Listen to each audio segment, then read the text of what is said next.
But man, I finally got some information on my son.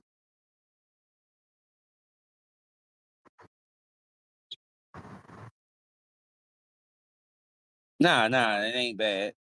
But still, I don't want to be live for it. If we is live, then I'll just we'll talk about that afterwards then. Appreciate the appreciate yeah, we'll chop it up about that afterwards. But I will say this. I still can't stop laughing at every time I see the Ray J knockout. And then I double down and watch Michael Beasley get yinged up.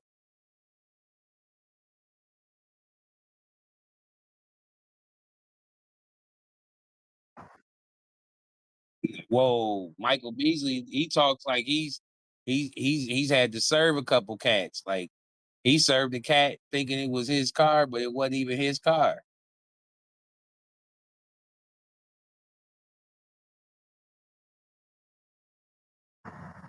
Man, Lance yinged him up. Lance yinged him up like he was like you know how when you riding a bike and your front handlebars then got stripped so they fall forward and you gotta yank them back up. That's how he yanked that boy's neck up. Yank and it was tappity tappity tap.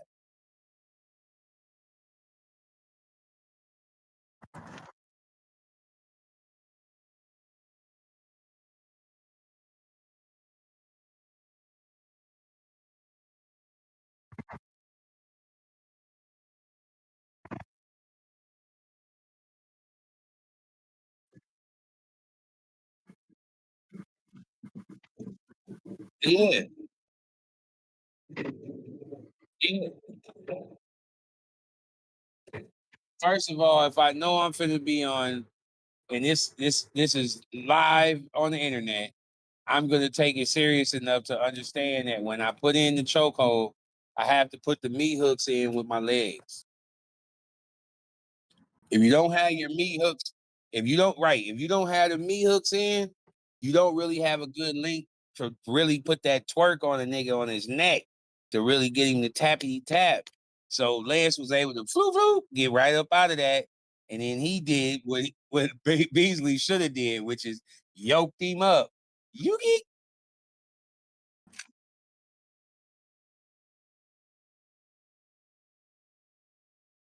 plus Beasley got that old OJ Simpson head, so you know what I mean? That's a lot of a little bit of neck to choke. So when you get it real locked in, it's a wrap. Oh, he was tripping.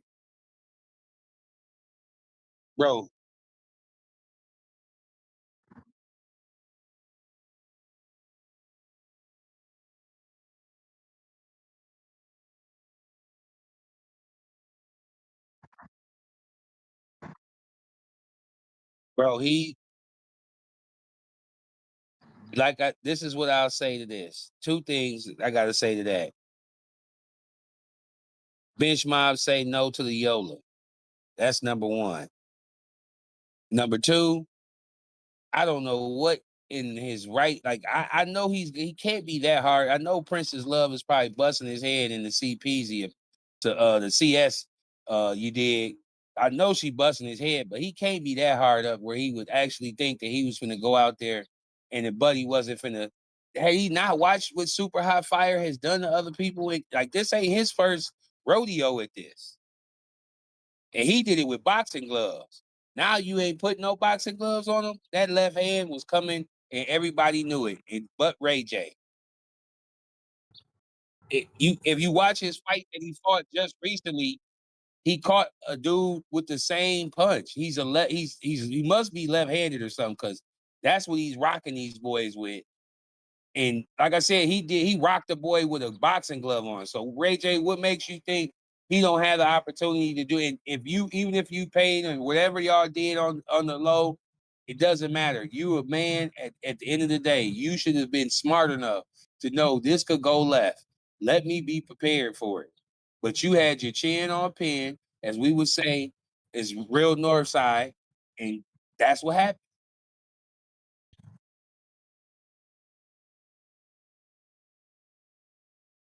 I've never seen somebody get punched and then get a unicorn knot. That was the first time I ever saw somebody get punched and get a unicorn.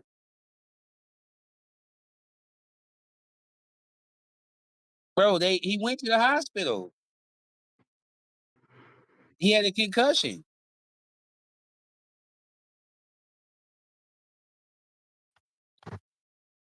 I will say this.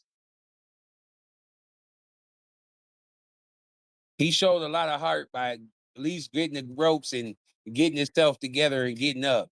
Had he had got Nate Robinson, it'd have been it would have really went viral.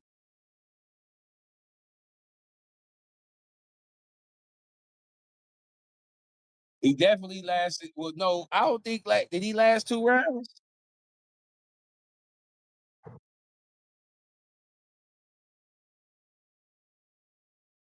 Yeah, he got put to sleep. So when you get put to sleep, it's a it's a whole different ball game. But either way, is a knockout is a knockout. And then, like I said, he got the unicorn to go with the knockout, and he got a concussion. He got a 3 piece with extra spicy uh honey on the side.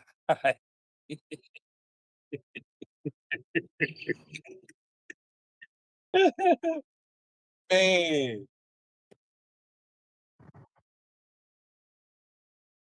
man, he should have got with Broner and tried to learn. So he should have did anything but that.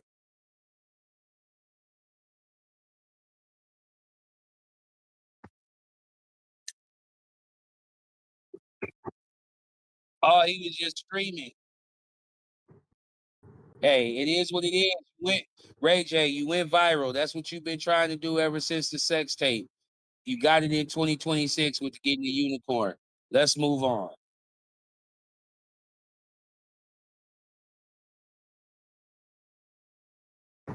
Like I said, he been trying to go viral since the sex tape. Now you got it, buddy. You got what you've been asking for about 15 years. Gotta love it.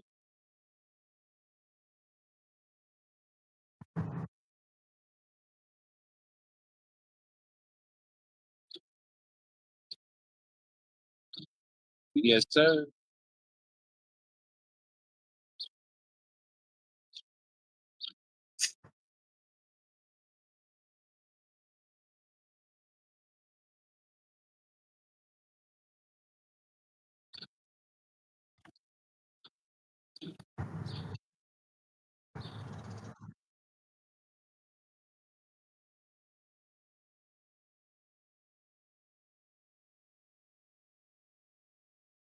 Mhm.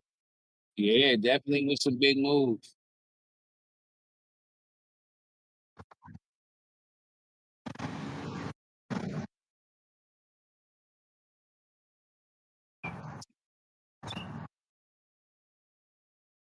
You did say that.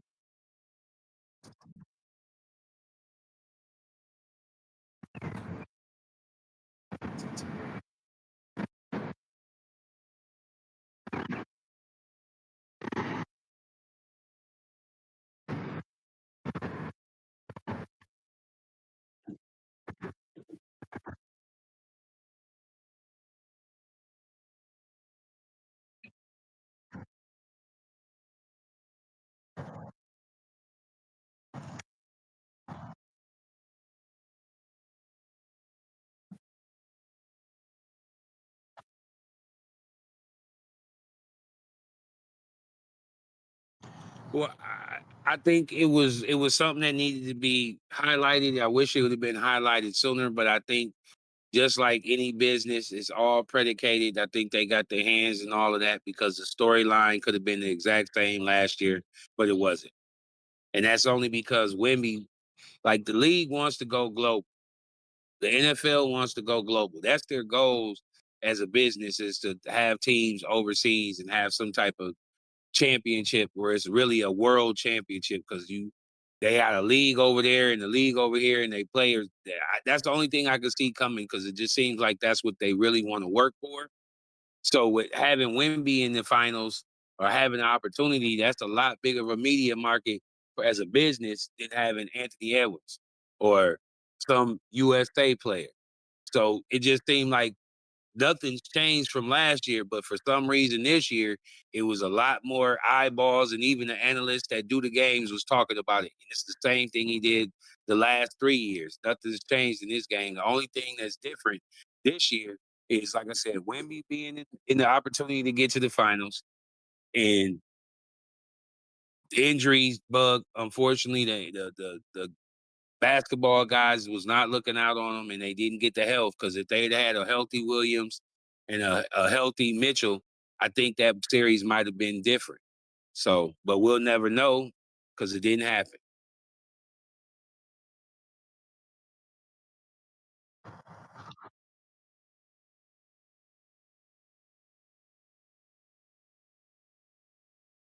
That's just like, to double back on that. That's like when Kyrie and K Love got hurt, and Love and LeBron had to go into the finals with Dellavedova and the crew.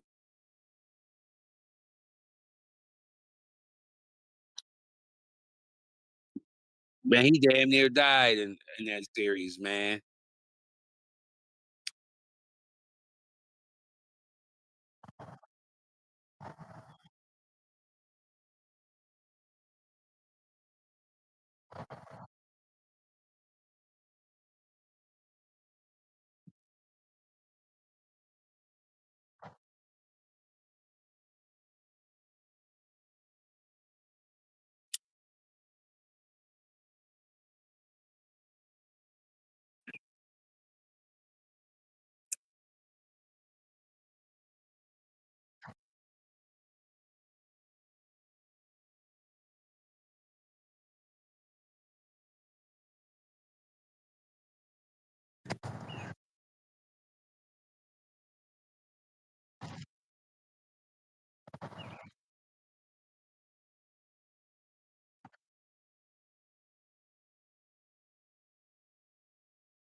At least in the finals.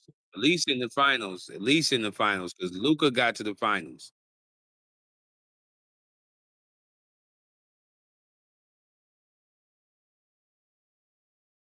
Mhm.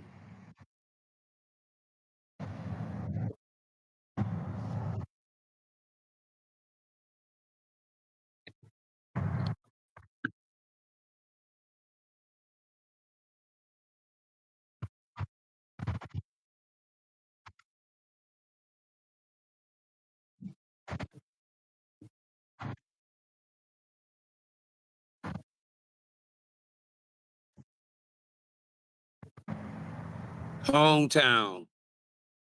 I hope you ever somebody just throws you this line, man. You really set us back about 5, 10 years with that bullshit, man. You looked at Minnesota soft, man. I hate to say it, but that's how you look. You got Bing Bing gone, and your confidence was at an all-time low after that. You shot two fucking shots. Two shots. You could have paid me half of what they pay you to go out there and do that. I could have did that. And I'm just a Joe Schmo in my 40s that ain't played basketball in over 5, 10 years in any competitive capacity. And I could have put up two shots in a whole fucking game. Like, I just don't understand. I don't know where you go with his game, because his game is mediocre. It always has been. I don't know how he's been an all-star, because what did he do well? He don't even block shots well. He just a like, he's not a rim protector in the sense of a rim protector. Like, he's one of them, if you just so happen to catch you slipping because he's backside.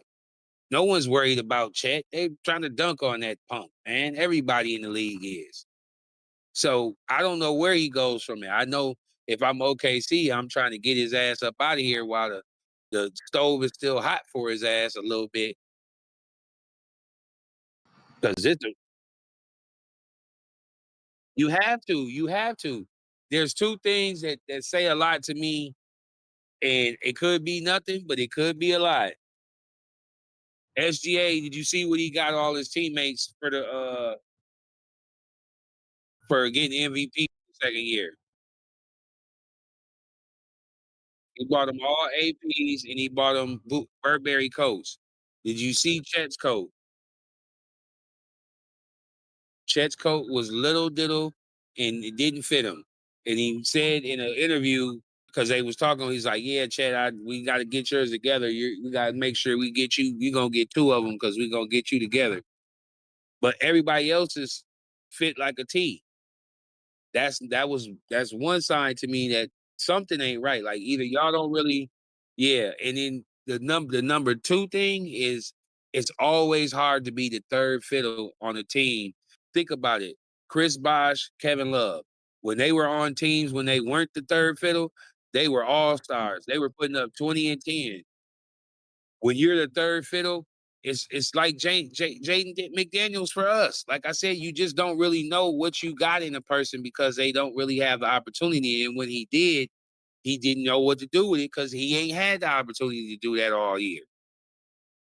That's what I think. That's really what it is. And like I said, his game, he's not a master of nothing. And he's too light in the ass to really I don't know what you do with him, man. I really don't, man. It's sad because like I said, he's hometown, but that might have been the worst performance in a game seven that I've ever seen as far as like you just looking like your soul was took. Like to put up two shots, bro, two shots in a whole game in this game seven, like that don't make no sense.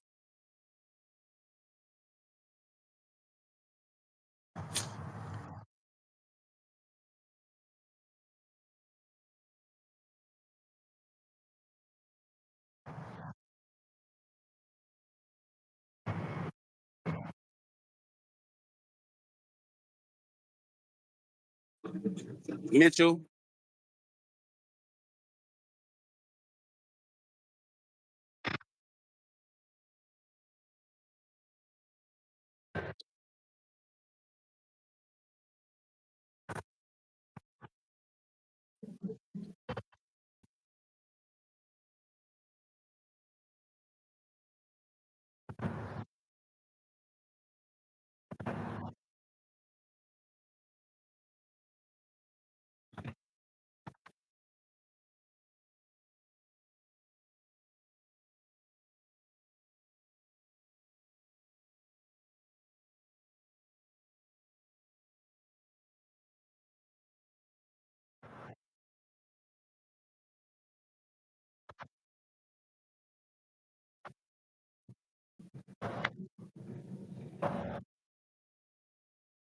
but that's what I'm saying, bro. I think he's really a three.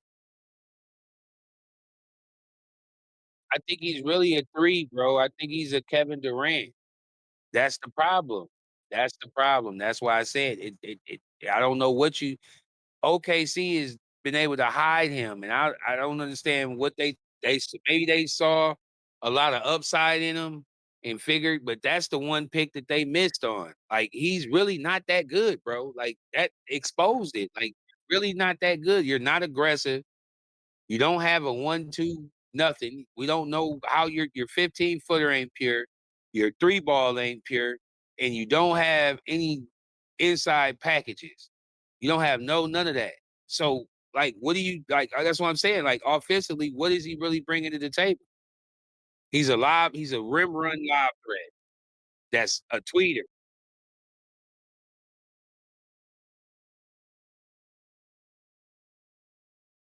Yeah, that was like I said, that was a miss. They didn't think Williams. Come on, man. They got Williams in this like the second round.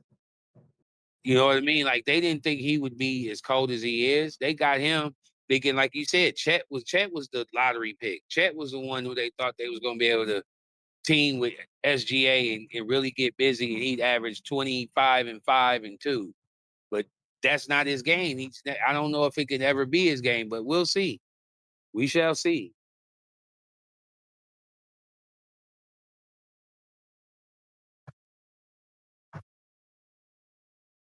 Like I said, he was the third option on that team.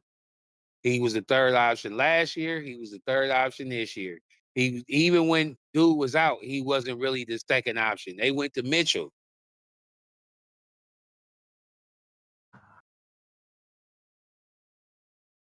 That's what I'm saying. Chet, that's what they figured out. Like, oh, he's really not on shit. So as long as we put pressure on SGA, all the rest of these niggas is showtime.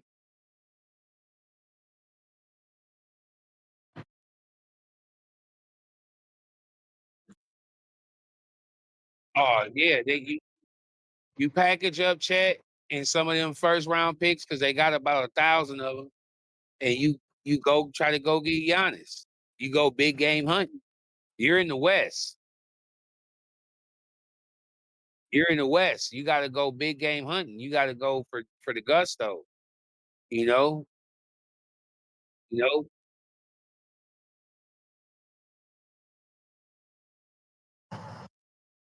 They got enough pieces to be able to give Milwaukee. They can give Milwaukee Chet, maybe yeah, Lou Dort, maybe two or three first round picks for the next 3 years or so, and get Giannis.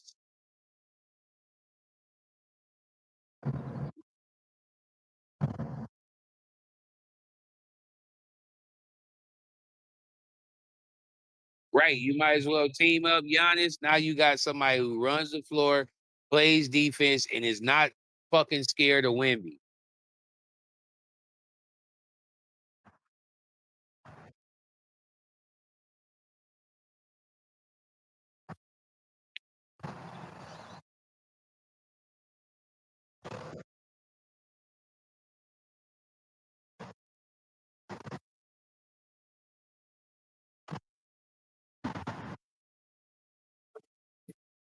Man. You gotta go big game hunting, man. You're in a window. You're in a window.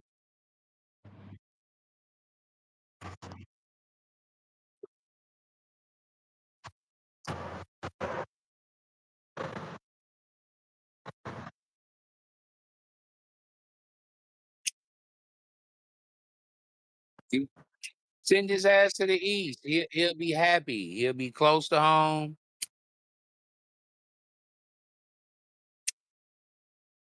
He'll get busy with them. And they'll be whack enough to get some lotteries and add to it. And he could be around the team where he could be the second fiddle or third fiddle again, but at least this time he'll know how to be the third fiddle.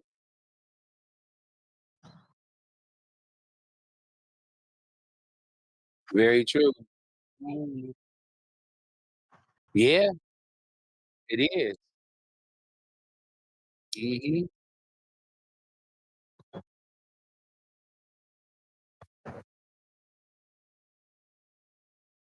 Uh-huh. Yep.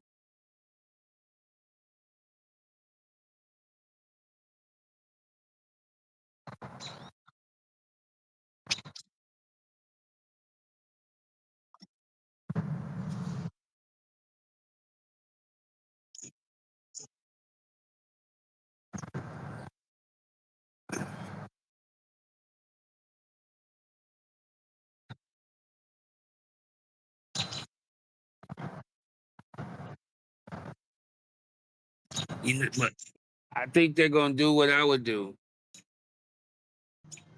I think they're gonna put Ananobi on Wimby.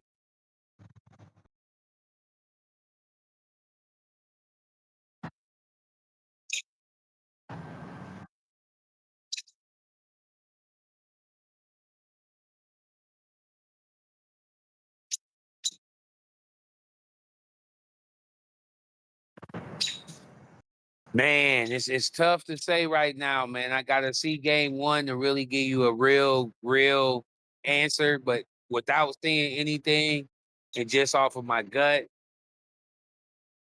I'm gonna roll with the Spurs, man. I think Wemby is put itself into that rare stratosphere of Magic Johnson, Larry Bird, Kareem Abdul-Jabbar, Will Chamberlain mode. Like he's a freak of nature. Like when you're that type of freaky And you like even with Shaq, like remember Shaq got to the finals, but he went against Bone. I mean not Bone, but Elijah won.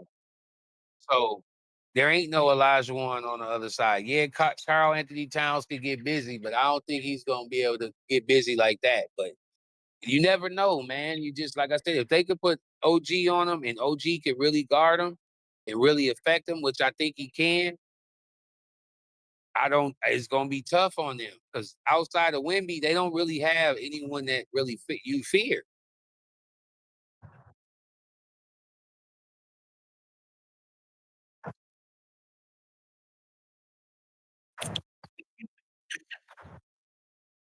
They could throw hard on him.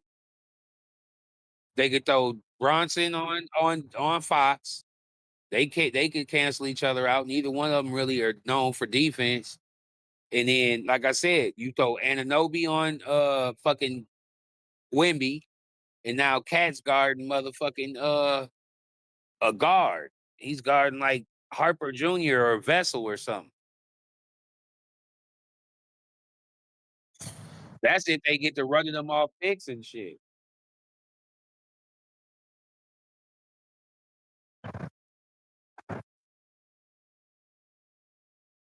Yeah, they definitely gonna yeah, they're gonna go right at Cat. Yeah, because he's foul trouble central. He's foul trouble central. You right. He got them big old Ronald McDonald feet.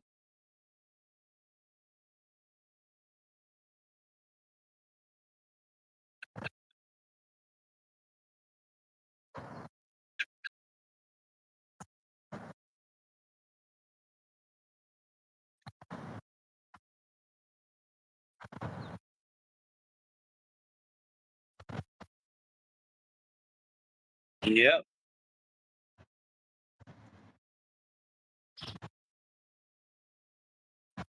It's gonna be hard.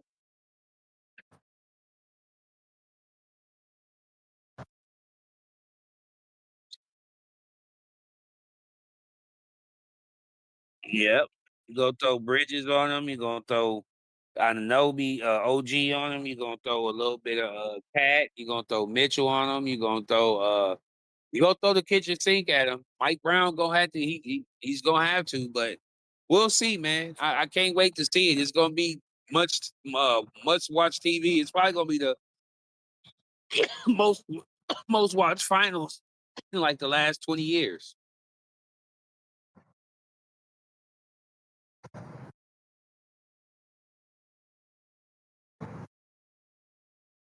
Right. It's something, yeah, the bottom's gotta fall out at some point. Like even Bone and them didn't do this. They didn't won 11 straight and they been blasting niggas. So all it's gonna take is for them to get punched in the mouth 2 games in a row. And that might take all because you gotta think this ain't like they've been rolling like this all year.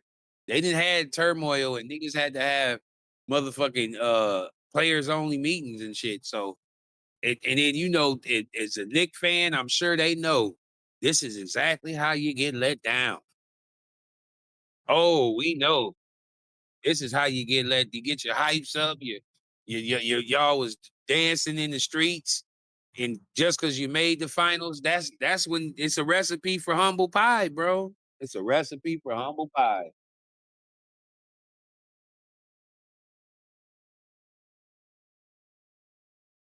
bro. When you when you right, that's what I'm saying. You're at we was hatching our eggs, thinking that they was gonna be chickens, and they wasn't. And this is like I said, them New York Knicks fans, they was running the streets, tearing up shit. And they just got to the finals. You got to have humble pie, man. I'm telling you, man, watch. I wouldn't be shocked, man. I would not be shocked.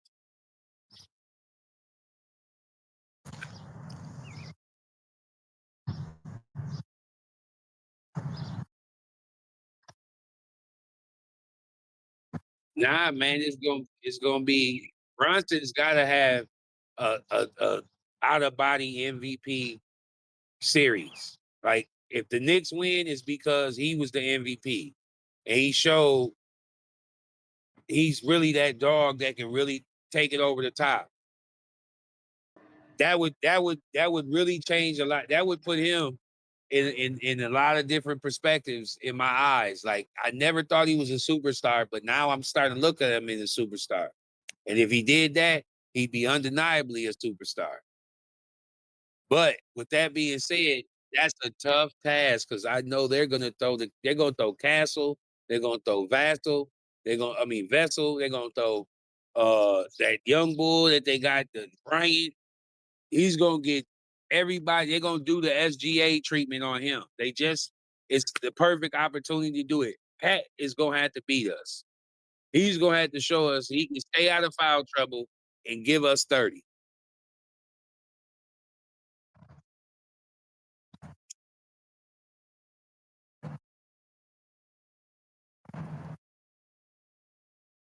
Yeah, yeah. That's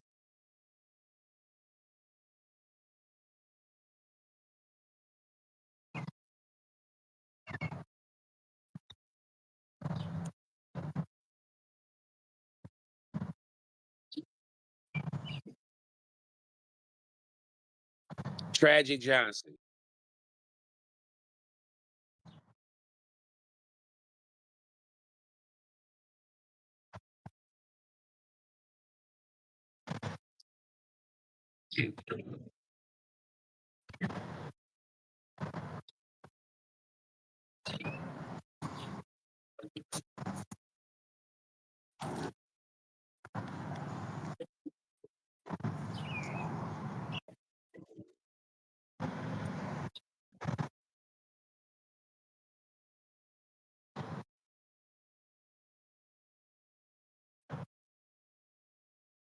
Well, that's not even that's an easy one. That's Wimby. Wimby wins this. This is year 3. He's only 22 years old.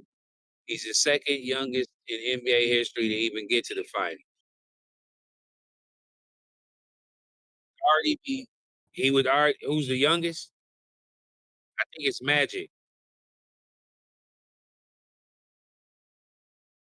So with that being said, he would realistically have a window, and this is just me not being hyperbolic or trying to get clickbait. This is just me being real. He would have a realistic shot of getting more than 6 rings in his lifetime of his career.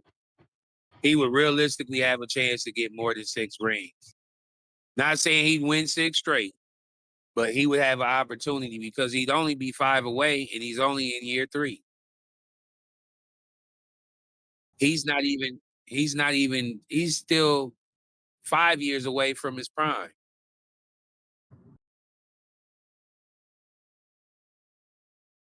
And the only thing that he really lacks, I'm repeating something my cuzzo said. Shout out to my cuzzo. Consistency. That's all he's lacking. And that's what he's gonna really work on in the offseason and get really fine-tuned in his game and his craft is being consistent. He needs to find a consistent way where he can get you 20. There's no reason why he should give you 35, 36, 22, 22, and then 12 and 16 in a game. Like he does that too often. Like he should average no less than 25 or 20. I should yeah, no less than 25 a game. I mean, he's gotta put in the work. He's just gotta continue to put in the work, which I know he will. Either way, if he wins a chip, he's gonna have the hunger to win it, do it again. He don't I'm telling you, he's built like he wants to be one of them ones. If he could get 6 rings, depending on how he gets it and how quickly he gets it, you already know. Brian, I love you to death, but you be coming down a notch.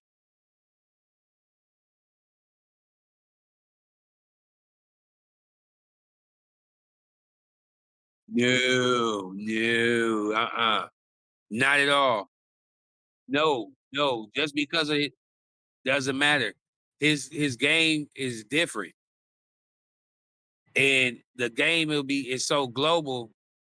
There's no way that he won't be in that. That's think about it. If he gets 6 rings let's say he gets 6 rings in 10 years of being in the league, and he goes 6-1 in that span. So that means he went there 7 times in 10 years, and he only lost once. You don't think people are going to be having a conversation of him being ahead of Bron, even though Bron played 75 years?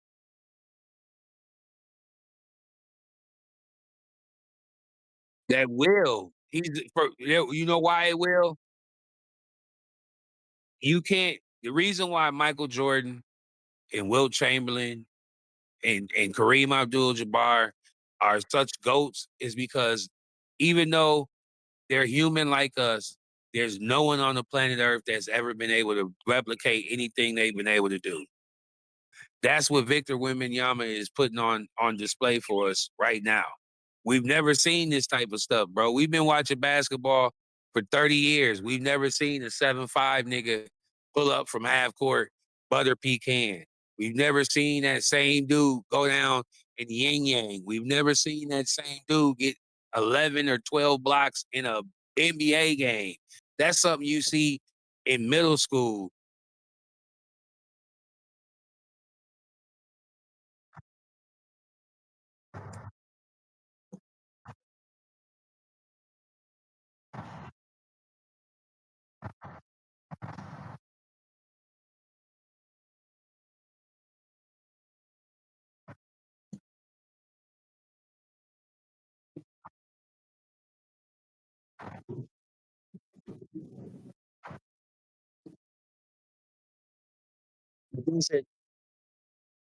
That's if we're being positionally correct. If we're just talking about overall basketball player, that's why Jordan goes above Kareem.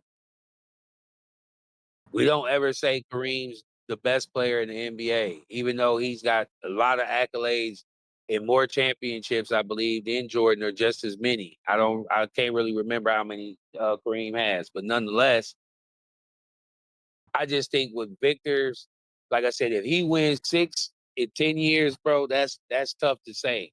Like Jordan didn't do that, or did Jordan do that? We need to look that up. Did Jordan do 6 in 10 years? Oh, okay. So he won his first ring in what year? What 8? No, it wasn't that many years. It was it 6, 7, 91. Let's say 91 for the sake of what's that? 6 years? Yeah, about 6 years. So that's 3 years ahead of schedule. So, like I said, if he gets, let's just say he gets three in the next 4 years. Like that, I mean, it's crazy to think that he's gonna have the opportunity to do that. And that's all I got to say, man.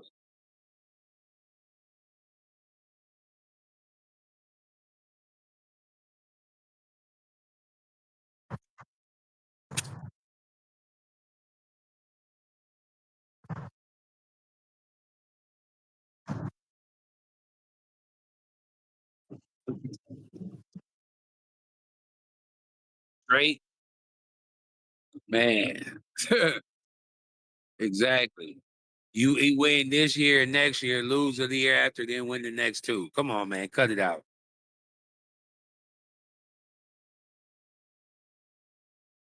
SGA might be cooked unless they get Giannis.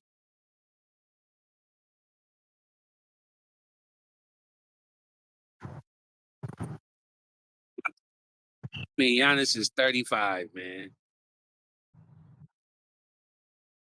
Facts, but he ain't in his. He's at the end of his prime.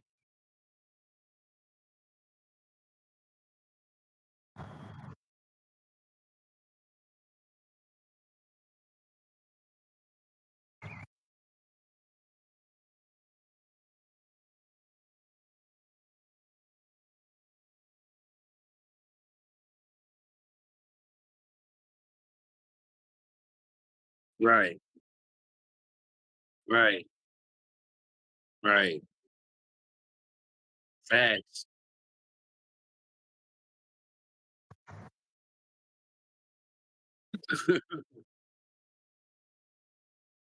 Right, right.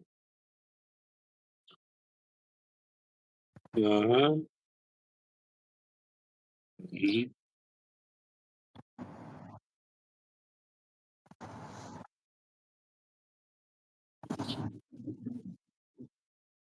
Right.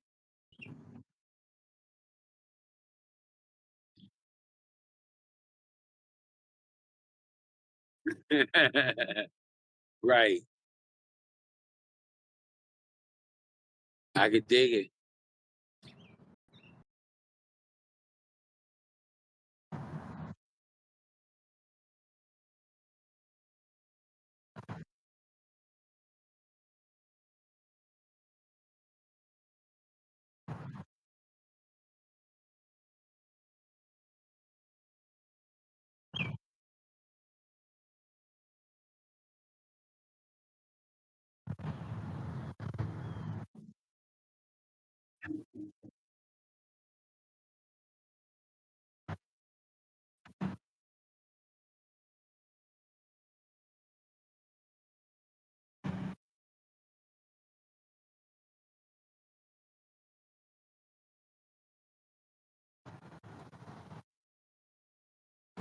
Man, it all depends, man. I mean, they've done it before and it worked, but I've also seen history show us that that usually don't work.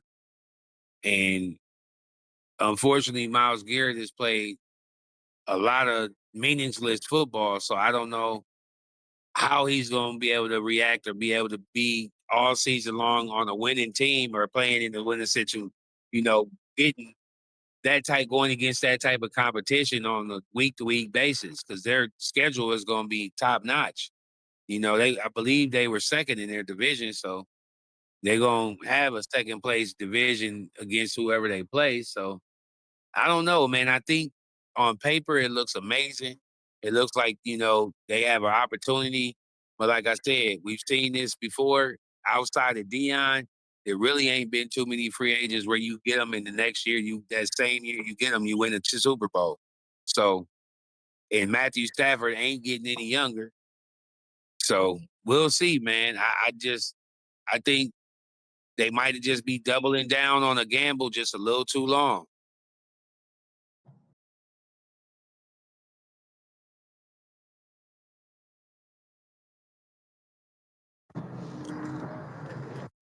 Yeah, man, that rookie that they drafted, he gonna be in this year because he gonna get broke up.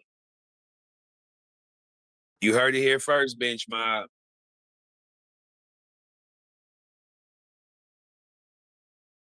Man, heck no.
Hmm.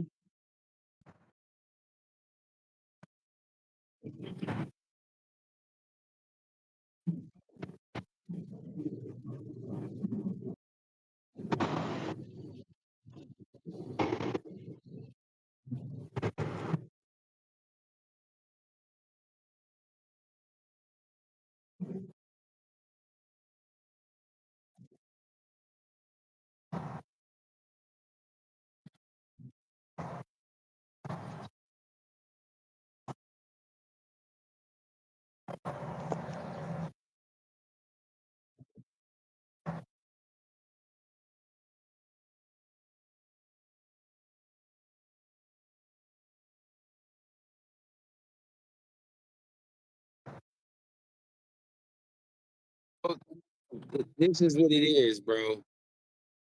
It's common sense. You answering the question with the question. They definitely know it's rebuild all over again.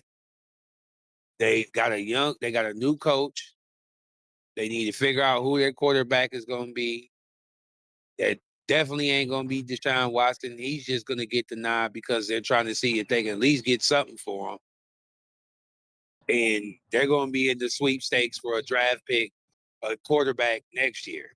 I guarantee it. Shador was drafted too low for them to give him a seriously opportunity to be the starter. Him or Gabriel. You heard it here first, Bench Mob. This is common sense, business sense knowledge. It doesn't take rocket science to see that. So, with that being said, they're clearly going for the future, hoping that they don't win enough games to be within that top five range.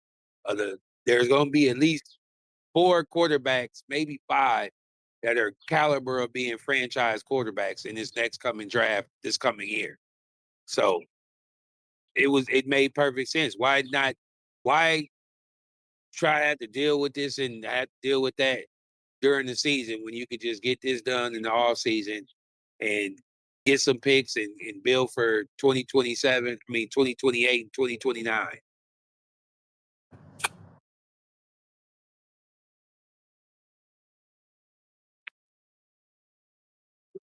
Yeah.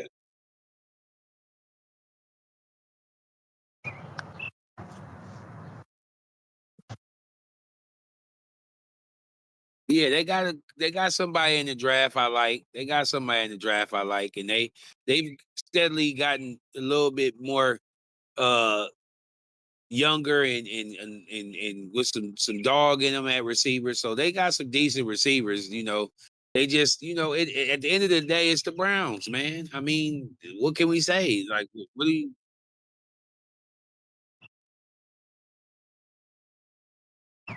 Oh, like, I'm gonna say this again. It's the Browns, man. I've been on this earth 40 something years. I have seen the Browns be good and that I remember twice. Other than that, they have been always dookie sticks.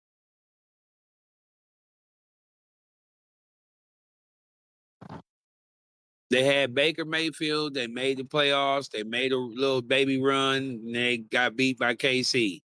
Before that, they had a quarterback, Derek Anderson, and they was getting busy.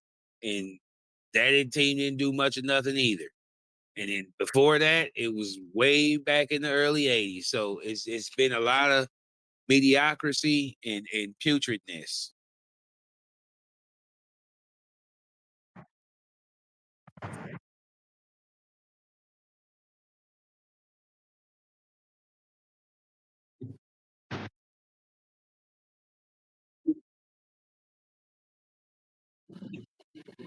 And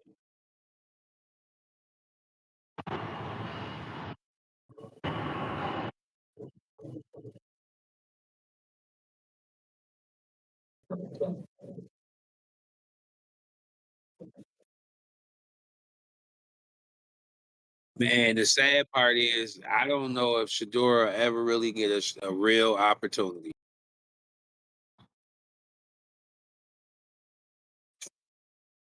No, but that's what I'm saying.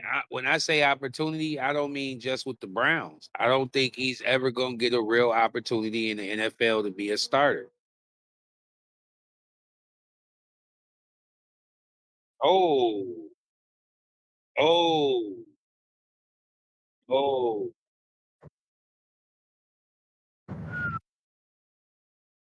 damn. All right. Nah, nothing. I didn't say nothing.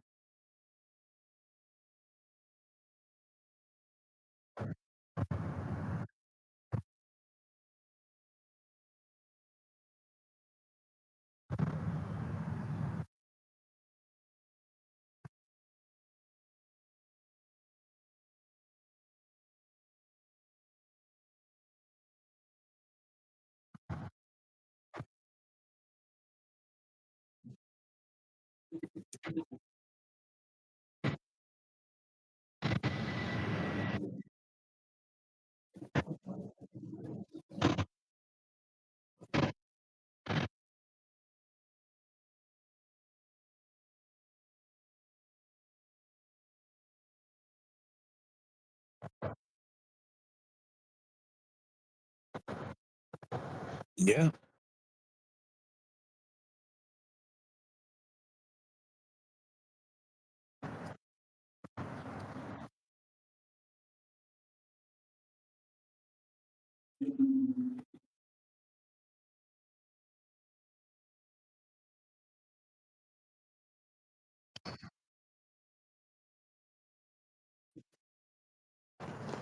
Man, I think, I think honestly he's he's gonna have a breakout year. If you're smart in fantasy bench mob, you get him. You could probably get him in like the third round.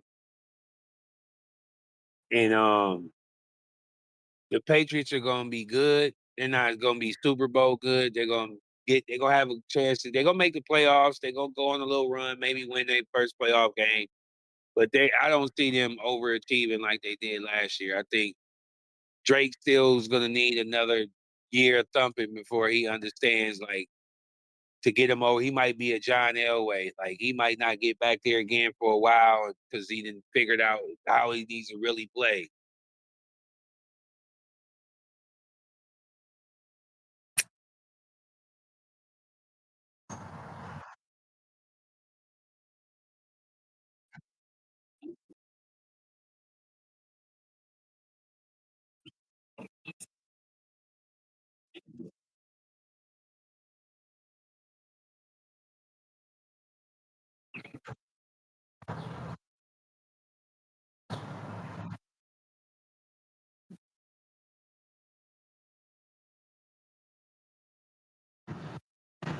Oh, they're gonna be fighting with Buffalo for the division.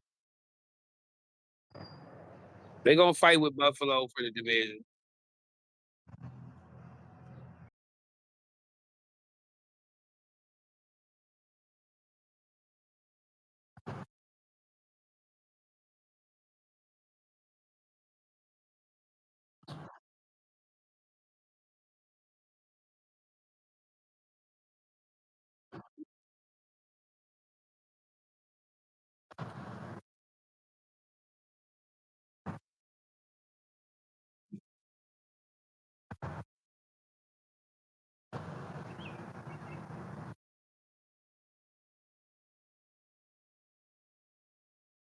Yeah, definitely.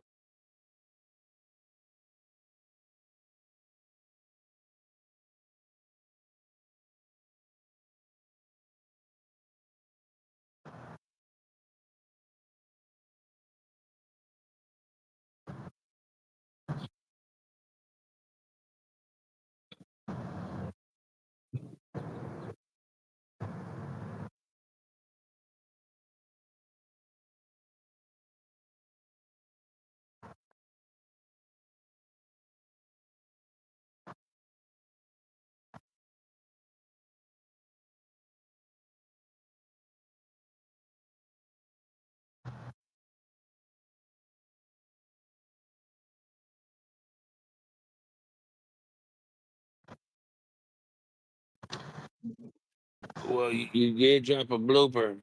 He said Daniel Jones. Daniel Jones is no longer with the Giants. He's with the Colts. So that's it's no, it's not Mac Jones either with with New York, man. It's Dart. Jackson Dart.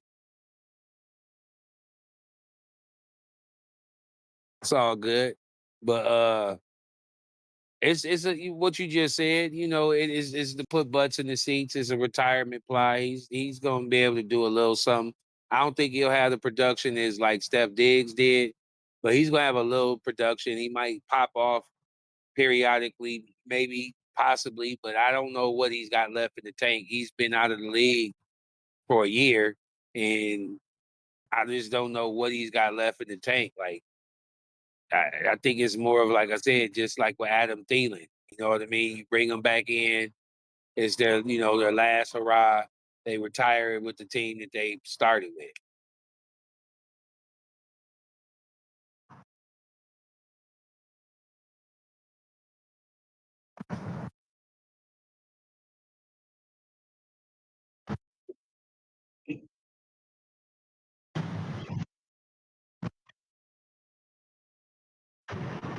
Hello.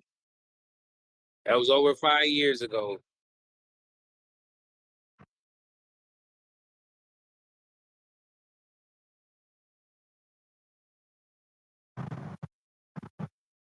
Catch it.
Ari Lennox, I love her, man. She's just, oh man, I love her music. I gotta send you to this joint that I just been hearing. I've been came up on, but anyways, I'm gonna have to start her and bench Shorty Doo Wop. Yeah, I'm gonna have to bench Ella May. A lot of her songs I like, but they just all kind of sound a little similar.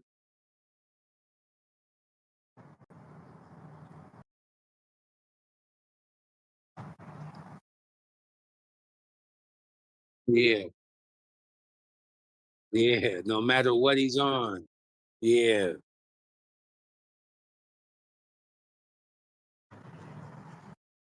pretty much.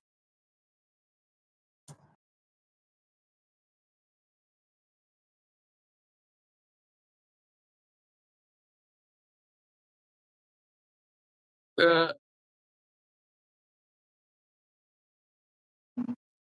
yeah, yeah.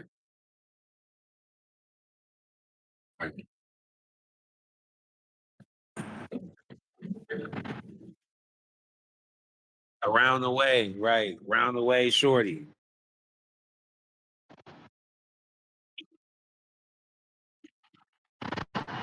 Oh man, this one was tough. Just because them Kobe sixes was kind of filthy, but them LBJs all the way. I had a nasty colorway of them too, so I got to start LBJ and bench them Kobe sixes.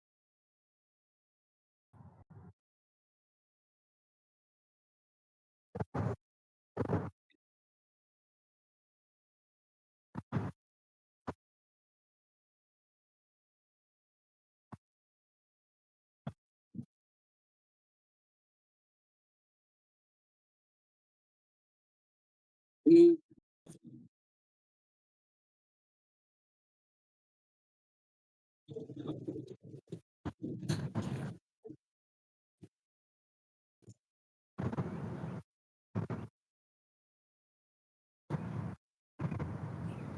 Oh, definitely Belly. Belly start, bench, paid in full. Paid in full was raw, but Belly it was a the cinema, the star power, the acting in it, outside the T-Boz was dope.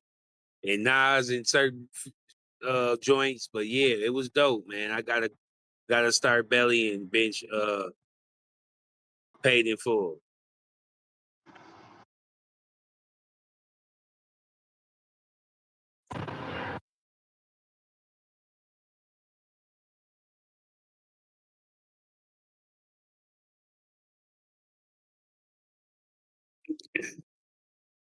I could dig it. Yeah, it was definitely, but that was more my lane. That was maybe more a little. Anyways,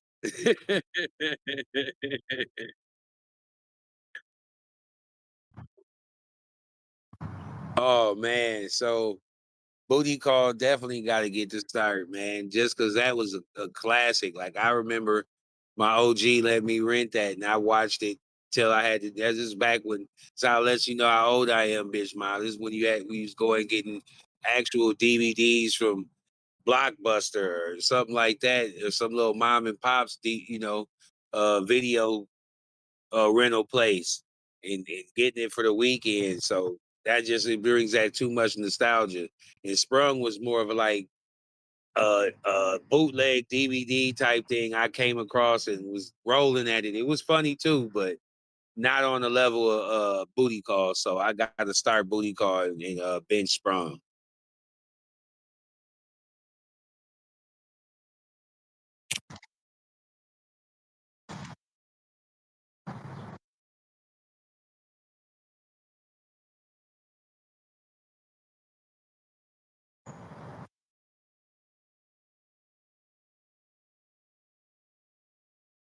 Man, I just watched it the other day.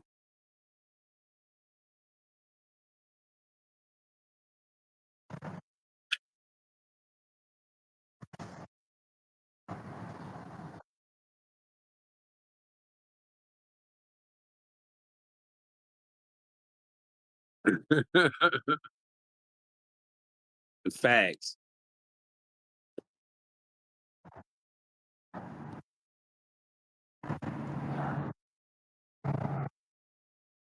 Oh man, yeah, it's easy. Rondo CP3 is a sucker. He figured out how to put a glitch in the game. He's the reason why SGA does all that fluke flopping, flapping because he learned it from his OG. So that's an easy one. Rondo was a pure dog. He played Gorilla D. He was a general on offense. He ran the floor as a true point guard, and he really got busy. And he was about that life. He really wanted that smoke. CP, he's one of them fake tough guys, and he just seems like a phony nigga. So definitely starting Rondo over CP's sucker Bob.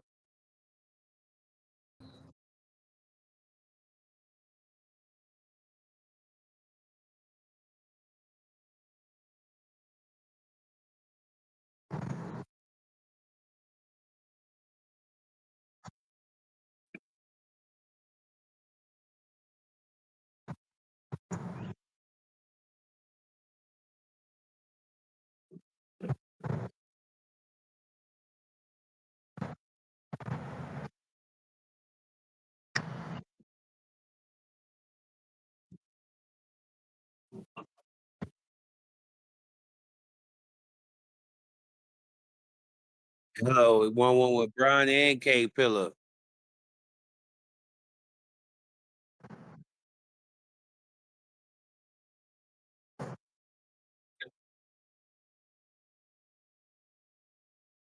Right.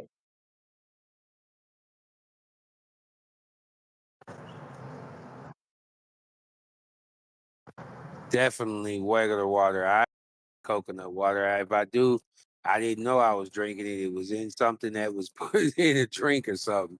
Like I don't know. I'm not that health conscious, so this was the easiest one out of all of them. But I'd take that good tap water, put it in a pitcher, and put it in the refrigerator, and let that mug get good and crisp. I drink it to the bottom of it. Yeah, I don't. Yeah, I'm not even tripping. So definitely water over coconut water.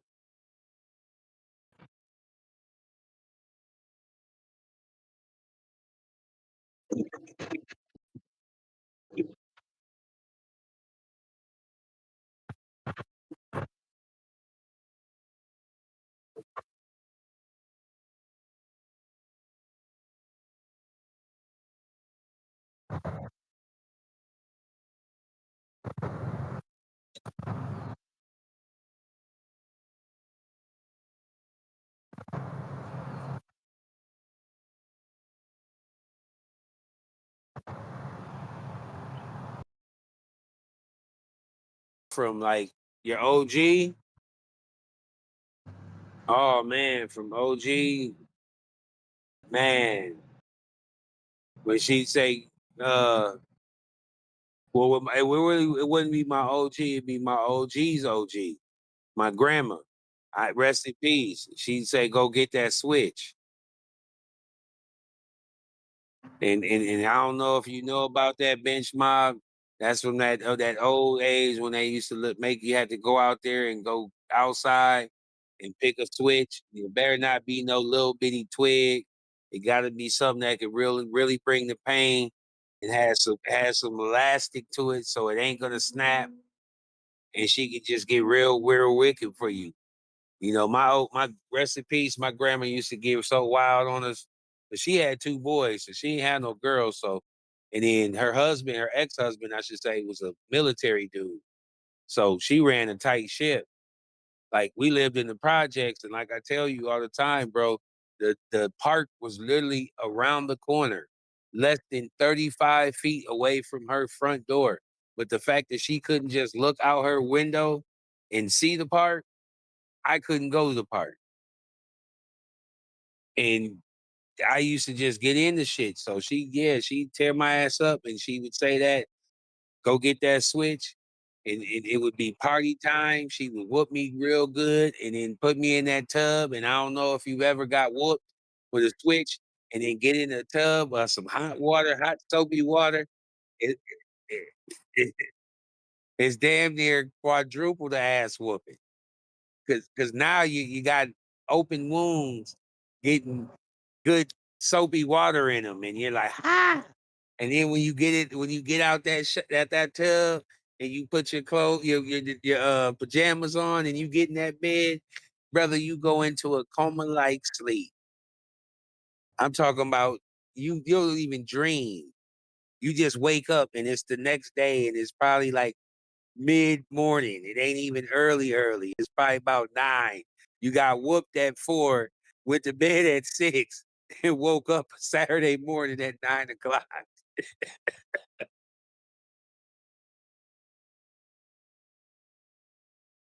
What, man? You be so boiling at her, man.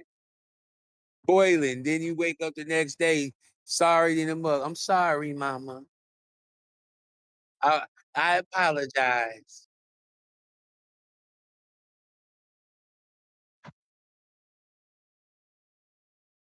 What? So that you can't even see them welts. You just put your hand on it and feel it on your back. You're like, oh, goddamn. She done wore me out.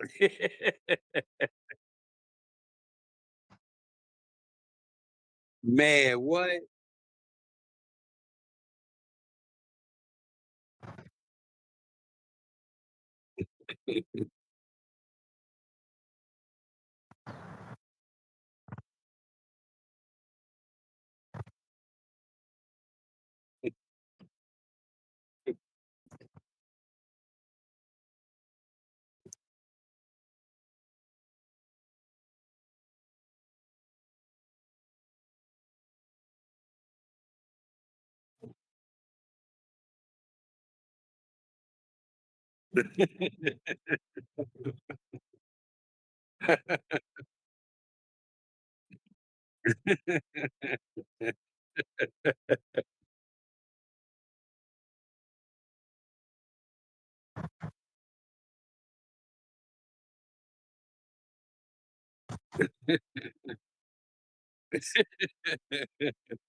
Right. Exactly. Facts.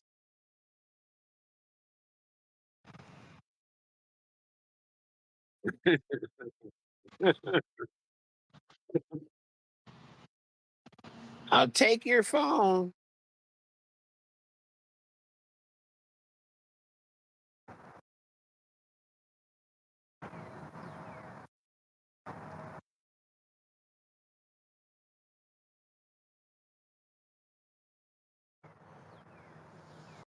Man, I would say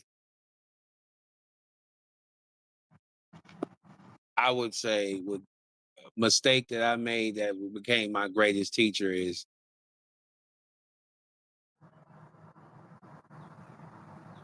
not understanding the magnitude of the responsibility of being a father. Like I understood that to a degree, but I didn't have the blueprint and the understanding at an earlier age, in the earlier age in my son's life, to really understand that that's what my role is always going to be. So that's one of the mistakes that I feel, in my life that I wished I could re go back and do over again, is just understanding that concept, like just really understanding like how much of an imprint and how much of an impact I could have in his life further if I would have been able to have that concept and mindset that, ultimately, like, I have to I have to put forth the effort and the understanding that this is something that he's gonna have to replicate with his own children.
Man, that's a great question, Bench Mob. And the best advice an OG ever gave me, man, was twofold, man. He said, the same way you treated her when you first got with her is the same way you got to treat her for the rest of the time you're with her. That's number one. Number two, Parker. Parker, give hold on one second.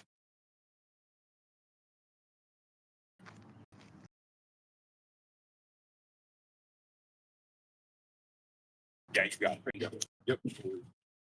So the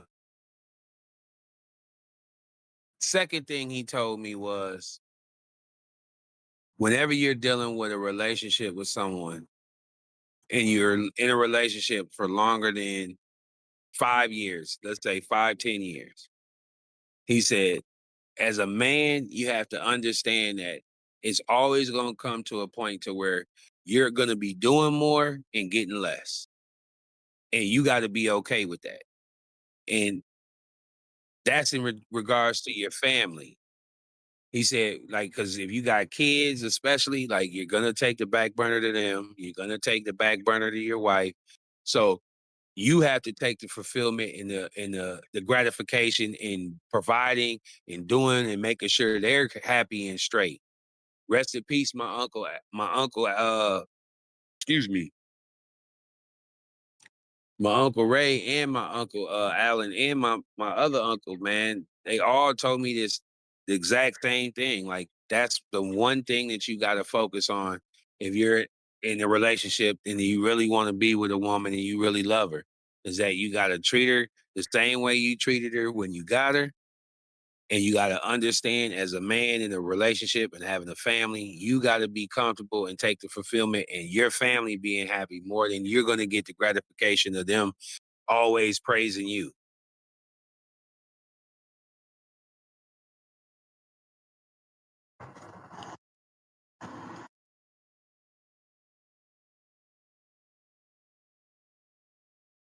Yeah, man. Yeah, man.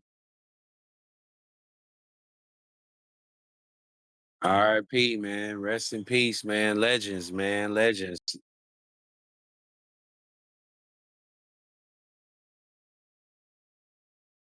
Man, you already know, as I always say every week, bench mob, continue to stay safe, stay focused, and most importantly, stay encouraged. God bless.